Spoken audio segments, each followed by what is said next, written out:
Good morning friends, आपका स्वागत है कैरियर लाइव 247 यूट्यूब चैनल पे।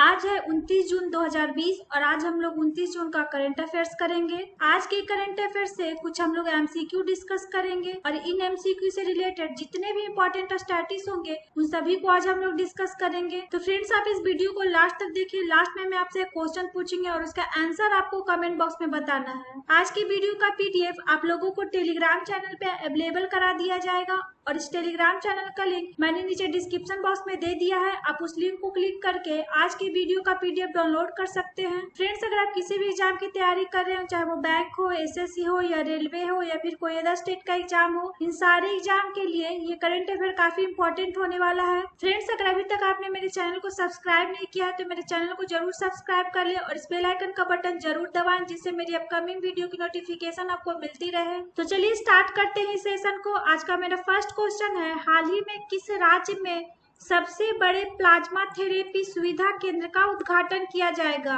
इन which state will the largest plasma therapy facility centre be inaugurated? तो यह है महाराष्ट्र, तो इसका आंसर हो जाएगा डी। अभी महाराष्ट्र राज्य में सबसे बड़े प्लाज्मा थेरेपी सुविधा केंद्र का उद्घाटन किया जाएगा। फ्रेंड्स, महाराष्ट्र में कोविड-19 से संक्रमित लोगों की संख्या है जो दिन पर दिन बढ़ते जा रही है और इसी के पॉइंट ऑफ व्यू से यहाँ के मुख्यमंत्री ने सबसे बड़े प्लाज्मा थेरेपी सुविधा केंद्र का उद्घाटन करने का घोषणा किया है।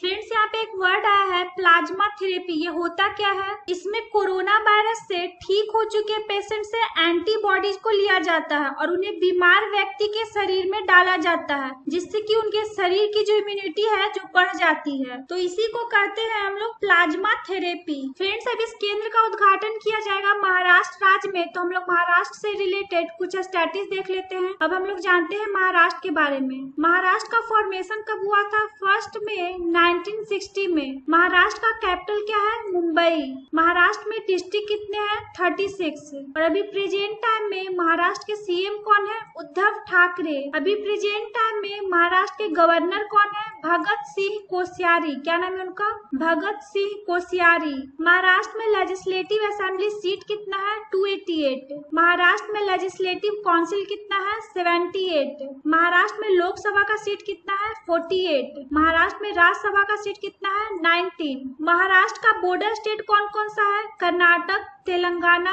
गोवा, गुजरात, छत्तीसगढ़, मध्य प्रदेश और Dadra and Nagar Haveli. Next question है, हाल ही में राष्ट्रीय उत्पादकता परिषद की संचालन परिषद की 49वीं बैठक किसकी अध्यक्षता में आयोजित की गई है? Recently the 49th meeting of the governing council of the national productivity council has been held under who chairmanship? तो यह है पीयूष गोयल, तो इसका आंसर हो जाएगा सी। फ्रेंड्स, अभी पीयूष गोयल की अध्यक्षता में इस राष्ट्रीय उत्पादकता परिषद की संचालन परिषद की 49वीं बैठक को आयोजित किया गया है और इस बैठक को एक वीडियो कॉन्फ्रेंसिंग के माध्यम से आयोजित किया गया है। फ्रेंड्स, इस बैठक में टेक्नोलॉजी और डिजिटल अर्थव्यवस्था की व्यावसायिक उद्यमों में बदलाव लाने जैसे मुद्दों पे विचार विमर्श किया गया है। इस क्वेश्चन से रिलेटेड हम लोग कुछ स्टैटिस देख लेते हैं। अब हम लोग जानते हैं कैबिनेट मिनिस्टर पीयूष गोयल के बारे में। पीयूष गोयल का पॉलिटिकल पार्टी क्या है? भारतीय जनता पार्टी।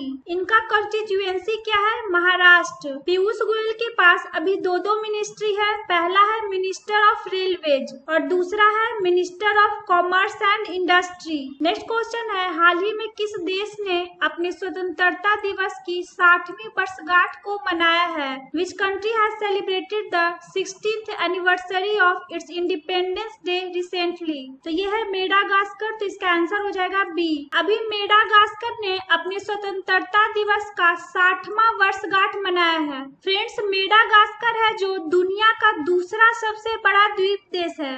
अब हम लोग मेडागास्कर से रिलेटेड कुछ स्टैटिस देख लेते हैं। अब हम लोग जानते हैं मेडागास्कर के बारे में। मेडागास्कर का कैपिटल क्या है? एंटानानारिवो। मेडागास्कर का करेंसी क्या है? Malagasy ariary. मेडागास्कर का ऑफिशियल लैंग्वेज कौन कौन सा है? मलागासी और फ्रेंच। और अभी प्रेजेंट टाइम में मेडागास्कर के प्रेसिडेंट कौन है? Andry Rajoelina. क्या नाम है उनका? Andry Rajoelina. और अभी प्रेजेंट टाइम में मेडागास्कर के प्राइम मिनिस्टर कौन है? Christian Louis Ntsay. क्या नाम है उनका? Christian Louis Ntsay. Next question है, हाल ही में सरकार ने भारतीय एयरलाइन कंपनियों को घरेलू उड़ानों में 33% यात्रियों की जगह कितने प्रतिशत यात्री ले जाने की अनुमति दी है? Recently the government has allowed Indian airline companies to carry 33% of the passengers in domestic flights. To what percentage of passengers? तो यह है 45%। इसका आंसर हो जाएगा डी। फ्रेंड्स, कोविड-19 के कारण जो लॉकडाउन लगाया गया था उसके 2 महीने के बाद 25 मई को सारे घरेलू उड़ानों को फिर से स्टार्ट करने का अनुमति दिया गया था। और इसके बाद हवाई यात्रा के लिए बढ़ती मांग को देखते हुए भारतीय एयरलाइन कंपनियों को घरेलू उड़ानों में 33% यात्रियों की जगह 45% यात्री ले जाने की अनुमति दी है। नेक्स्ट क्वेश्चन है, हाल ही में किसने स्वदेश में विकसित टॉर्पीडो डेको सिस्टम मारीच को शामिल किया है? Who has recently included indigenously developed torpedo decoy system Maareech? तो यह है भारतीय नौसेना। तो इसका आंसर हो जाएगा बी। अभी भारतीय नौसेना के द्वारा स्वदेश में विकसित टॉर्पीडो डेको सिस्टम मारीच को शामिल किया गया है। फ्रेंड्स, ये जो टॉर्पीडो डेको सिस्टम मारीच है इसका डिजाइन और विकास डीआरडीओ के द्वारा किया गया है और ये सिस्टम सभी फ्रंटलाइन युद्ध पोतों से दागे जाने में सक्षम है। अब इस टॉर्पीडो डेको सिस्टम मारीच को शामिल किया गया है भारतीय नौसेना के द्वारा। तो हम लोग भारतीय नौसेना से रिलेटेड कुछ स्टैटिस देख लेते हैं। अब हम लोग जानते हैं इंडियन नेवी के बारे में। इंडियन नेवी का फॉर्मेशन कब हुआ था? 5 सितंबर 1612 में। इंडियन नेवी का हेडक्वार्टर कहाँ है? इसका हेडक्वार्टर है न्यू दिल्ली।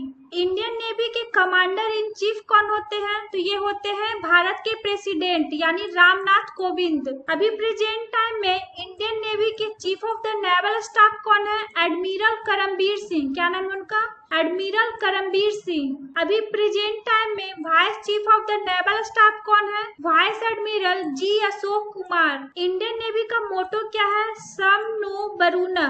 इंडियन नेवी का पेरेंट एजेंसी क्या है? Ministry of defence. Next question है, हाल ही में किसने जनजातीय भारत के उत्पादों को सरकारी ई मार्केट प्लेस जीईएम और ट्राइफेड की एक नई वेबसाइट के माध्यम से लॉन्च किया है? Who has recently launched tribal Indian products through a new website of the government e market place GEM and TRIFED? तो ये है अर्जुन मुंडा। तो इसका आंसर हो जाएगा ए।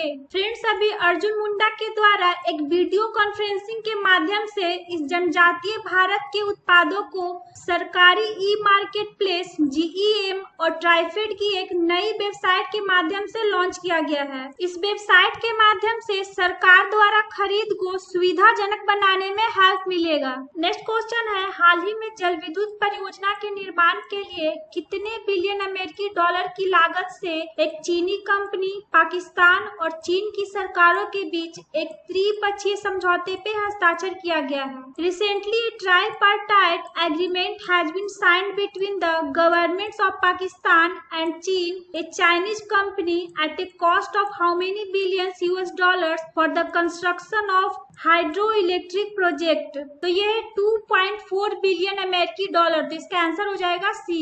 अभी 2.4 बिलियन अमेरिकी डॉलर की लागत से झेलम नदी पर कोहाला में इस जल विद्युत परियोजना के निर्माण के लिए समझौता किया गया है और ये त्रिपक्षीय समझौता चीनी कंपनी, पाकिस्तान और चीन की सरकार के बीच हुआ है। फ्रेंड्स, इस जल विद्युत परियोजना को 2026 तक पूरा किया जाना है। कब तक पूरा किया जाना है? 2026 तक। नेक्स्ट क्वेश्चन है, हाल ही में जन स्वास्थ्य योजना के तहत लगभग कितना करोड़ ई कार्ड जारी किया गया है? How many crore e cards have been issued recently under Jan Swasthya योजना?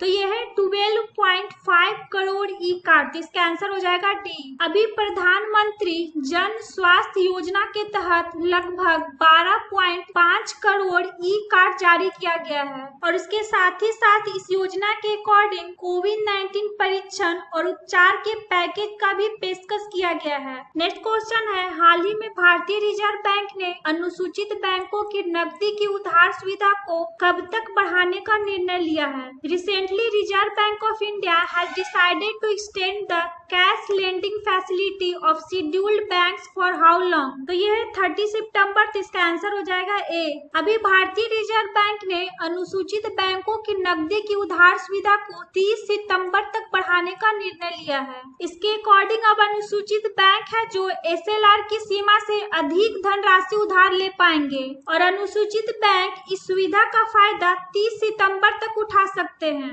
अब इस फैसिलिटी को एक्सटेंड करने का निर्णय लिया गया है आरबीआई के द्वारा। तो हम लोग आरबीआई से रिलेटेड कुछ स्टैटिस देख लेते हैं। अब हम लोग जानते हैं आरबीआई के बारे में। आरबीआई का फुल फॉर्म क्या होता है? Reserve bank of India. RBI का फॉर्मेशन कब हुआ था? 1 अप्रैल 1935 में। आरबीआई का हेडक्वार्टर कहाँ है? इसका हेडक्वार्टर है मुंबई। अभी प्रेजेंट टाइम में आरबीआई के गवर्नर कौन है? शक्तिकांत दास, और ये आरबीआई के 25th गवर्नर है। आरबीआई के डिप्टी गवर्नर कौन कौन है? श्री बीपी कनुनगो, श्री महेश कुमार जैन और doctor MD Patra. Next question है, हाल ही में किस राज्य में सीमा सड़क संगठन ने भारत चीन सीमा के निकट पुल का पुनर्निर्माण 5 दिन में पूरा कर लिया है? Recently in which state border roads organisation has completed the bridge construction near the India चीन बॉर्डर इन 5 days? तो यह है उत्तराखंड, तो इसका आंसर हो जाएगा सी। फ्रेंड्स, उत्तराखंड के पिथौरागढ़ जिले में एक पुल डैमेज हो गया था जो भारत चीन सीमा के निकट था और इसी पुल का पुनर्निर्माण उत्तराखंड के सीमा सड़क संगठन ने 5 दिन में पूरा कर लिया है। इस क्वेश्चन से रिलेटेड हम लोग कुछ स्टैटिस देख लेते हैं। अब हम लोग जानते हैं उत्तराखंड के बारे में। उत्तराखंड का फॉर्मेशन कब हुआ था? 9 नवंबर 2000 में। उत्तराखंड का कैपिटल क्या है? विंटर कैपिटल है देहरादून और समर कैपिटल है गैरसेन। उत्तराखंड में डिस्ट्रिक्ट कितने हैं? 13। अभी प्रेजेंट टाइम में उत्तराखंड के चीफ मिनिस्टर कौन है? त्रिवेंद्र सिंह रावत। अभी प्रेजेंट टाइम में उत्तराखंड के गवर्नर कौन है? बेबी रानी मौर्य। क्या नाम है उनका? बेबी रानी मौर्य। उत्तराखंड में लेजिस्लेटिव असेंबली सीट कितना है? 71। उत्तराखंड में लोकसभा का सीट कितना है? 5। उत्तराखंड में राज्यसभा का सीट कितना है? 3। उत्तराखंड का बॉर्डर स्टेट कौन कौन सा है? हिमाचल प्रदेश और उत्तर प्रदेश। उत्तराखंड का बॉर्डर कंट्री है चीन और नेपाल। नेक्स्ट क्वेश्चन है, हाल ही में यातना पीड़ितों के समर्थन में संयुक्त राष्ट्र अंतर्राष्ट्रीय दिवस कब मनाया गया है? When is international day in support of victims of torture celebrated? तो इस दिवस को सेलिब्रेट किया गया है 26 जून को, तो इसका आंसर हो जाएगा ए। 26 जून को प्रत्येक वर्ष यातना पीड़ितों के समर्थन में संयुक्त राष्ट्र अंतर्राष्ट्रीय दिवस सेलिब्रेट किया जाता है। फ्रेंड्स, अभी जो इंटरनेशनल डे